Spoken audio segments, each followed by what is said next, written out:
মাননীয় সভাপতি। সভাপতি কে? কে সভাপতি? ক্ষমা করবেন সভাপতি সাহেব, আপনাকে আমি সভাপতি মানি না। তবে কি রবীন্দ্রনাথ, সুভাষচন্দ্র বসু, হিটলার, মাও সেতু? না, কেউ না। আমি কাউকে মানি না। আমি নিজে সভাপতি এই মহতি সভার। মাউথ পিস আমার হাতে এখন। আমি যা বলবো আপনারা তাই শুনবেন। উপস্থিত সুধীবৃন্দ, আমার সংগ্রামী বোনেরা, একজন অবশ্য আমার প্রেমিকা এখানে আছে। আমি আজ আপনাদের কাছে কিছু বলতে চাই। আপনারা জানেন আমি কবি। রবীন্দ্রনাথ, শেক্সপিয়ার, এলিয়টের মতোই আমিও কবিতা লিখি এবং মূলত কবি। কবিতা আমার নেশা, পেশা ও প্রতিশোধ গ্রহণের হিরণময় হাতিয়ার। আমি কবি, কবি এবং কবি। কিন্তু আমি আর কবিতা লিখব না। পল্টনের ভরা সমাবেশে আমি ঘোষণা করছি, আমি আর কবিতা লিখব না। তবে কি রাজনীতি করব?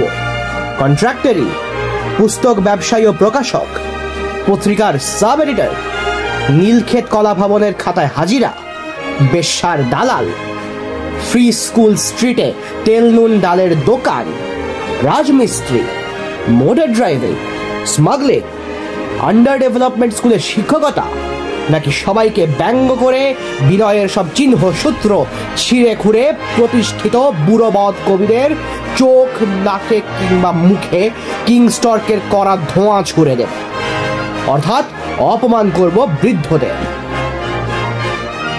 আপনারা কেউ বেশ্যাপাড়ায় ভুলেও যাবেন না। এরকম প্রতিশ্রুতি দিলে বেশ্যার দালাল হতে পারি। রসনমত্ত যৌবন অবধি একা একা। আমার বক্তব্য স্পষ্ট।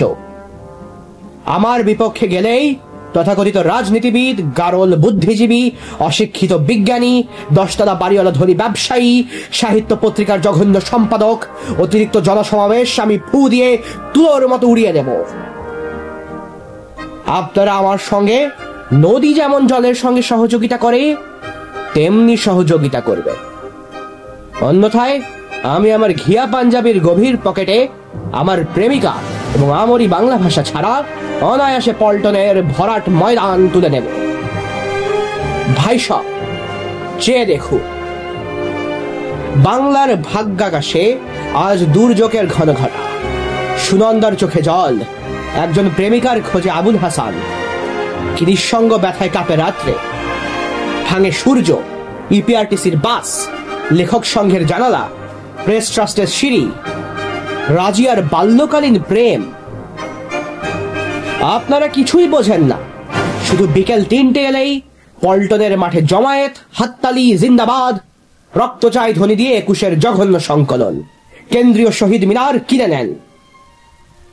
আমি শেষবারের মতো বলছি, আপনারা যার যার ঘরে, পরনে ঢাকাই শাড়ি, কপালে সিঁদুর, ফিরে যান। আমি এখন অপ্রকৃতিস্থ পূর্ব বাংলার অন্যতম ভীষণ মাতাল বক্তা একজন। ফু দিয়ে নেভাবো আগুন, উন্মাদ শহর, আপনাদের অশ্লীল গ্রাম, অসভ্য সমাবেশ, লাল সালু ঘেরা স্টেজ, মাউথ অর্গান, ডিআইটি, গোল স্টেডিয়াম, এমসিসির খেলা, ফল অফ দি রোমান এম্পায়ারের নগ্ন পোস্টার। এখন আমার হাতে কার্যরত নীল মাইক্রোফোন, উত্তেজিত এবং উন্মাদ। শ্রদ্ধেয় সমাবেশ, আমি আমার সাংকেতিক ভয়াবহ সান্ধ্য আইনের সাইরেন বাজাবার সঙ্গে সঙ্গে মাধবীর সাদা মাঠ খালি করে দেবেন। আমি বড় ইনসিকিউর। যুবতী মাধবী নিয়ে ফাঁকা পথে ফিরে যেতে চাই ঘরে, ব্যক্তিগত গ্রামে, কাশবনে। আমি আপনাদের নির্বাচিত নেতা। আমার সঙ্গে অনেক টাকা, জিন্নার কোটি কোটি মাথা। আমি গণভোটে নির্বাচিত বিনয় বিশ্বাস, রিজার্ভ ব্যাংকের গভর্নর। অথচ আমার কোনো সিকিউরিটি নেই, একজন বডিগার্ড নেই। সশস্ত্র হামলায় যদি টাকা কেড়ে নেয় কেউ, আমি কি করে হিসেব দেব জনতাকে? স্বর্ণের মূল্য বৃদ্ধি হলে কন্যার কাকন যাবে খোয়া। আপনার আমার সকলের ক্ষতি হবে। সোনার হাতে সোনার কাকন আর উঠবে না। আপনারা ভাবেন আমি খুব সুখে আছি। কিন্তু বিশ্বাস করুন হে পল্টন, মাঘী পূর্ণিমার রাত থেকে ফাল্গুনের পয়লা অবধি কি ভীষণ দুর্বিষহ আগুন জ্বলছে আমার দুঃখের দাড়িতে, উস্কো খুস্কো চুলে, মেরুদণ্ডের হাড়ে, 9টি আঙুলে, কোমরে, তালুতে, পাজামার গিটে, চোখের সকেটে। দেখেছি তো কাম্য বস্তু স্বাধীনতা, প্রেমিকা ও গণভোট হাতে পেয়ে গেল নির্জন হীরার আগুনে, পুলিশের জিপ আর টায়ারের মতো পুড়ে পুড়ে যায়। অমর্যাদা করি তাকে যাকে চেয়ে ভেঙেছি প্রাসাদ, নদী, রাজমিস্ত্রি এবং গোলাপ। আমি স্বাধীনতা পেয়ে গেলে পরাধীন হতে ভালোবাসি। প্রেম এসে যাযাবর কণ্ঠে চুমু খেলে মনে হয় বিরহের স্মৃতিচারণের মতো সুখ কিছুই নেই। বাক স্বাধীনতা পেলে আমি শুধু প্রেম, রমণী, যৌনতা ও জীবনের অশ্লীলতার কথা বলি। আমি কিছুই বুঝি না। আপনারা তবু কোন বিশ্বাসে বাংলার মানুষের ভবিষ্যৎ আমার স্কন্ধে চাপিয়ে দিলেন? আপনারা কি চান?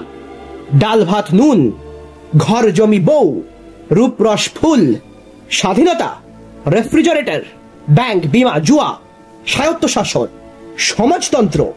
আমি কিছুই পারি না দিতে। আমি শুধু কবিতার অনেক স্তবক, অবাস্তব অন্য বস্ত্র, বিমাহীন জীবনের ফুল এনে দিতে পারি সকলের হাতে। আমি স্বাভাবিক সুস্থ সৌভাগ্যের মুখে থুথু দিয়ে অস্বাভাবিক অসুস্থ শ্রীমতী জীবন বুক নিয়ে কি করে কাটাতে হয় অরণ্যের ঝড়ের রাত্রিকে তার শিক্ষা দিতে পারি। আমি রিজার্ভ ব্যাংকের সবগুলো টাকা আপনাদের দিয়ে দিতে পারি। তো আপনারাই বলুন, অর্থ কি বিনিময়ের মাধ্যম? জীবন কিংবা মৃত্যুর, প্রেম কিংবা যৌবনের? অসম্ভব। অর্থ শুধু অনর্থের বিনিময় দিতে পারে। স্মরণকালের বৃহত্তম সভায় আজ আমি সদর্পে ঘোষণা করছি, হে বোকা জমায়েত, পল্টনের মাঠে আর কোনোদিন সহায় হবে না। আজকেই শেষ সভা, শেষ সমাবেশে শেষ বক্তা আমি। এখনো বিনয় করে বলছি, সাইরেন বাজাবার সঙ্গে সঙ্গে আপনারা এই মাঠ খালি করে দেবেন। এই পল্টনের মাঠে আমার প্রেমিকা ছাড়া আর যেন কাউকে দেখি না কোনোদিন। এই সারা মাঠে আমি একা, একজন আমার প্রেমিকা।